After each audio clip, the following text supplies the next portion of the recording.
আসসালামু আলাইকুম। আমি শামিমা খুলনা থেকে বলছি। বিডি ব্লগার শামিমা চ্যানেল থেকে আপনাদেরকে আরও একবার স্বাগত জানাই। কাছে কিংবা দূরে, দেশ কিংবা দেশের বাহিরে যে যেখান থেকে আমার ভিডিওটি দেখছেন, আশা করছি আল্লাহ পাকের অশেষ রহমতে আপনারা সকলেই ভালো আছেন। আমরাও আলহামদুলিল্লাহ ভালো আছি। তো চলে আসলাম নতুন আরও একটা ব্লগ নিয়ে। তো এখন সকালবেলায় সকাল থেকে ভিডিওটি শুরু করলাম। তো এখন আমি একটু গেটের বাইরে যাব, আমার ক্ষেত থেকে কিছু মিষ্টি কুমড়া শাক কাটবো আর আপনাদের সাথে কথা বলবো আজকে। বাপ্পি ভাইয়া, তারপরে তিশা আপা, তানজিলা এবং তানজিলা ছোটো বোন তাবিয়াকে নিয়ে। তো আমি একটু বাগানের ভিতরে আসলাম। আগে মরিয়মের আব্বারাই তো ঘর উঠেছে, নতুন ঘর, তোরা আজকেই এই ঘরে আসবে। তা মরিয়মের মুখে নিয়ে আমি খেতে যাব, খেতে যেয়ে শাক কেটে নিয়ে আসবো। তো আপনারা ভিডিওটি দেখতে থাকুন, আশা করছি ভালো লাগবে। তো যে কথা বলতেছিলাম, তা গত ভিডিওতে তাবিয়াকে দেখে আমার এত কষ্ট লাগছে, মানে ছোটোবেলার কথা মনে পড়ে গেল। যে তানজিলা, আপনারা কম বেশি অথবা জানেন, তানজিলা কিন্তু বাবার বাড়িতে ঈদ করতে এসেছে এবং ঈদের দিন কিন্তু তানজিলা শ্বশুরবাড়ির লোক সবাই এসেছে। সাকিবের আম্মা, তারপরে সাকিবের চাচি, তারপরে সাকিবের চাচাতো ভাই, তো সবাই কিন্তু এসেছে। তো তানজিলা শ্বশুরবাড়ির ফ্যামিলি কিন্তু খুবই ভালো। তো বিয়ে এক জায়গায় হলে যে আনন্দ উল্লাস হয়, সেগুলো তো দেখলাম মাসাল্লাহ খুব ভালোভাবে দুই ফ্যামিলি মিলে পালন করছে। তেষাপাড়াও যেমন খুব ভালোভাবে মিশে আর কি, সহজ সরলভাবেই। আবার তানজিলা শ্বশুরবাড়ি থেকে কিন্তু এভাবে মিশে আসে না অনেক ফ্যামিলি, যেরকম বিআইনের সাথে কিন্তু এভাবে মানে স্বাভাবিকভাবে এতটা মেলামেশা করে না। দেখা গেল কি একটু ওয়েট থাকে, বিশেষ করে ছেলের বাড়ির লোকজনদেরকে। তো হয়তো আপনারা বলবেন যে এখানে তানজিলারা যেহেতু একটু আর্থিক অবস্থার দিক থেকে ভালো ছেলেদের তুলনায়, সেই হিসাবে হয়তো ছেলেওয়ালাদের মানে একটু কম,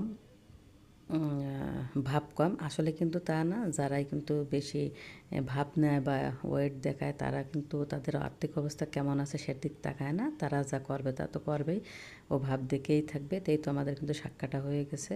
তাই তো মরিয়মের আম্মুর হাতে শাক এখন বাসায় আসতেছে। তো এখন আমি হচ্ছে দুধ সময় রান্না করবো আর আপনাদের সাথে কথা বলবো। তো ভিডিওটি দেখতে থাকুন, আশা করছি ভালো লাগবে।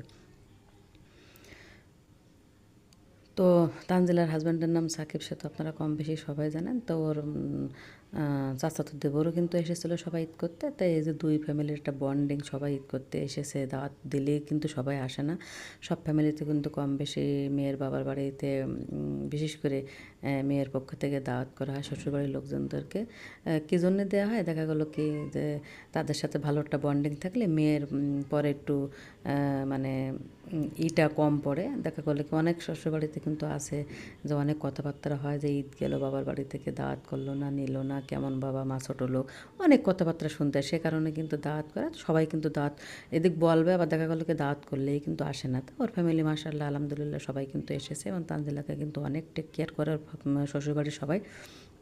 আর সাকিব তো আছেই। তো তিশা আপা এবং বাপ্পি ভাই কিন্তু সবাইকে সালামিও দিছে। তো মাশাআল্লাহ আলহামদুলিল্লাহ খুবই ভালো একটা ব্লগ দেখলাম। আসলে ফ্যামিলির মধ্যে এরকম মিল দেখলে কিন্তু ভালো লাগে।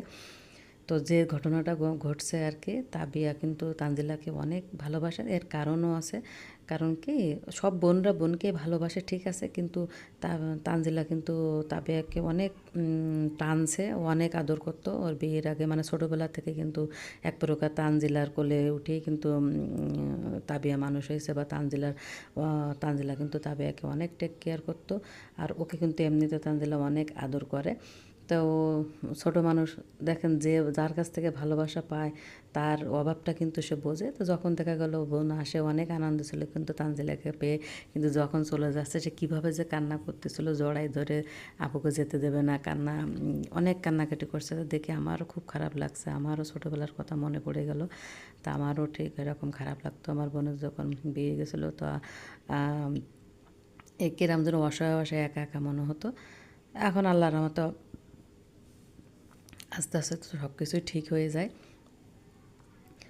তো যাদের বোন নেই তারা কিন্তু আসলে এই ভালোবাসার টা বুঝবেন না যে বোনের প্রতি বোনের আসলে ভালোবাসা কেমন থাকে। তো যারা বড় বোন আছে তারাই জানেন যে ছোটো বোনের প্রতি তাদের কতটুকু মানে ভালোবাসা থাকে। আবার ছোটো বোনরা কিন্তু বড় বোনদেরকে অনেক ভালোবাসে, আর বড় বোনরা তো ছোটো বোনকে অনেক আদর করে, স্নেহ করে।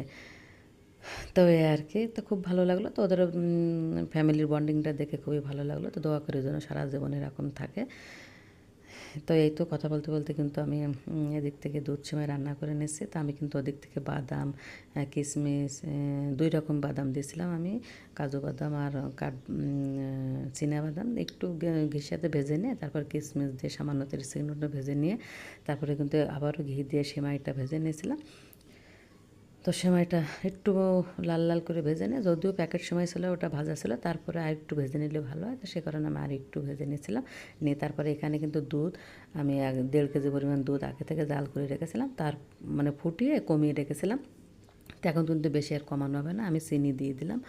যেহেতু 1 কাপ আমি সেমাই নিয়েছিলাম, তো 1 কাপ চিনি দিয়ে দিলাম। দিয়ে দুটো এলাচ আর 2-3 টুকরা দারচিনি আর সামান্য 1 চিমটি লবণ দিয়েছিলাম। দিয়ে এখন একটু ফুটিয়ে নেব জাস্ট, কারণ দুধ যা কমানোটা কিন্তু আগের থেকেই কমানো হয়েছে, এখন আর কমাবো না। আর এই তো আমি এগুলা কিন্তু এখন আর কোনো প্রয়োজন নাই। এই যে এলাচ দারচিনি এখন উঠিয়ে ফেলে দেবো।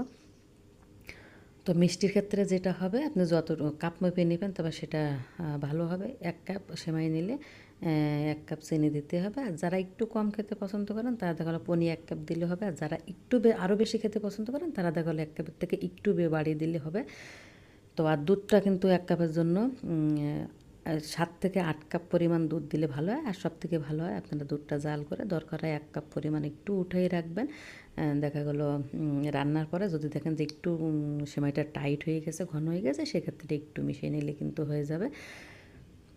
তো এই তো, তো অনেকে কিন্তু আছে একটু পাতলা মানে পানি পানি সেমাই খেতে পছন্দ করে এই দুধ সেমাইটা। আবার অনেকে আছেন যে একটু ঘন খেতে পছন্দ করেন। তো যে ঘন খেতে পছন্দ করেন একটু জ্বালাই কমিয়ে নেবেন। আর যে পানি পানি একটু পাতলা খেতে পছন্দ করেন, দুধটা আগে থেকে একটু হাতে রেখে দেবেন উঠে, অথবা দুধের পরিমাণটা একটু বাড়িয়ে দেবেন। তো এখন কিন্তু সেমাই দিয়ে দিয়েছে, এখন কিন্তু রান্না করতে একদমই সময় লাগবে না, কারণ সেমাইটা সিদ্ধ হতে খুবই কম সময় লাগে। জাস্ট 2 থেকে 3 মিনিট ফুটিয়ে নিলেই কিন্তু হয়ে যাবে রান্না। আর সেমাইটা কিন্তু বেশি ফুটানো যাবে না, বেশি ফুটালে কিন্তু বেশিক্ষণ জ্বালালে সেমাইটা গলে একদম কাদা কাদা হয়ে যাবে, সেটা কিন্তু খেতে ভালো লাগবে না, আটা আটা হয়ে যাবে। তো জাস্ট 2 মিনিটের মতো এভাবে ফুটিয়ে নেব, ফুটিয়ে নিলেই কিন্তু রান্না হয়ে যাবে। তো অনেকে কিন্তু আছেন আবার সেমাইতে বাদাম টাদাম এগুলো খেতে পছন্দ করেন না, তারা কিন্তু এগুলো বাদ দিতে পারেন, জাস্ট কিশমিশ দিতে পারেন। আর আবার কিশমিশও যদি না পছন্দ করেন সেটাও বাদ দেওয়া যাবে, কোনো সমস্যা নেই। আর বাদামের পরিমাণটা আরও কাজু বাদাম কাঠবাদাম যত প্রকার আছে যে যতটা খেতে পছন্দ করেন দিয়ে নেবেন। তো এভাবে সেমাই রান্না করলে কিন্তু খুবই ভালো হবে, আর আপনাদের সেমাইটা কিন্তু একদম পারফেক্ট হবে।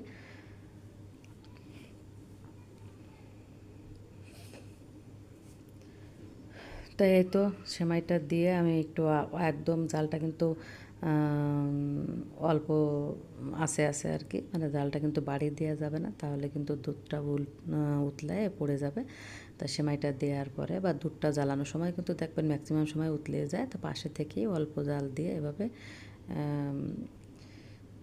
সেমাইটা রান্না করে নিতে হবে। আর পাশ থেকে কিন্তু সরা যাবে না। এখন এই দুধটাকে আমি আরও ঘন করার জন্য এবং সেমাইটাকে আরও টেস্টি করার জন্য আমি এখানে 1 টেবিল চামচ পরিমাণ গুঁড়ো দুধ নিয়েছি। গুঁড়ো দুধটা আমি একটু এখান থেকে দুধ উঠে নিয়ে তার সাথে গুলে দিয়েছি, তা নাহলে কিন্তু শুধু গুঁড়ো দুধ দিলে কিন্তু দলা দলা হয়ে যাবে।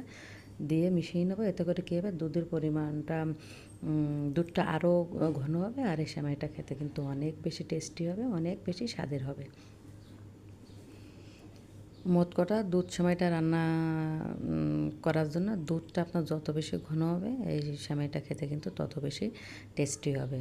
আর এটা মেন মূলত আছে আপনার দুধ, সেমাই প্লাস চিনির পরিমাণটা ঠিকঠাক মতো দিলে কিন্তু সেমাই রান্নাটা পারফেক্ট হয়।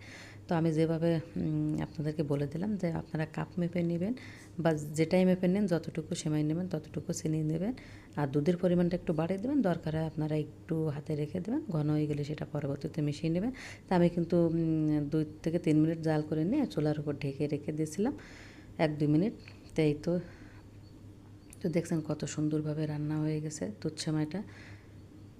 এই তো এরকমটাই ভালো লাগে, একটু পাতলা পাতলা থাকবে। এটা কিন্তু ঠান্ডা হয়ে গেলে আর একটু ঘন হয়ে যাবে।